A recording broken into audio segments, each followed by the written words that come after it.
लोकार्पण केल्ले उपरांत दिवचलचो बायपास रस्तो वादाचो विशय जाल्लो आसा। या रस्त्याचेर अपघात घडत आसात। बुधवारा रातीं वाठादेव जंक्शनाचेर जाल्ल्या अपघातांत घोव बायल जखमी जाल्ली।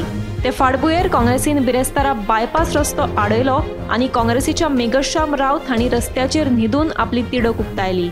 साधारण अर्दवरान पुलीस आयले आनी आंदोलनकर्त्यांक घेवन गेले। हांगा सिग्नल ना, हांगा स्पीड ब्रेकर ना, हांगा फाल्यां आमदार जर डिजिटल न्हिदतलो दा, तुमी म्हाका सांगा फाल्यां हांगा जर कोण मरत हेचो जिम्मेदार कोण? पुलीस जिम्मेदार, आमदार जिम्मेदार की सरकार जिम्मेदार? आयज हांगा खंयचे तरी हांगाचे जे लोकल आहा तेंचेच कितें ना वायट बरें कितें तरी जातलें।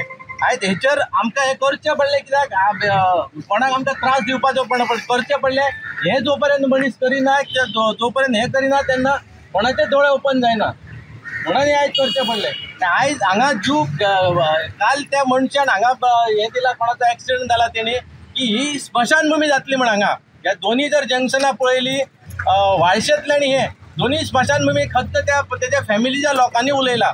म्हणून आयज ही स्टेप घेवची पडली की खंय तरी सरकारान जागय जावन हेचेर इमिजिएटली हेचेर एक्शन जावंक जाय आनी लोकांची जीव हानी वयची न्हू, आनी लोकांनी जागृत जावपाक जाय की अशे जे इन्सिडंट आहा, अशे जे घातक जंक्शनां जी केल्या पळय सरकारची डेव्हलपमेंट म्हणटा न्हू, हो डेव्हलपमेंट न्हू, हो लोकांक फोंडान घालपाचो, लोकांची जीव घेवपाक। गोमंतक टीव्ही खातीर दिवचलच्यान रिपोर्टर तुकाराम सावंत।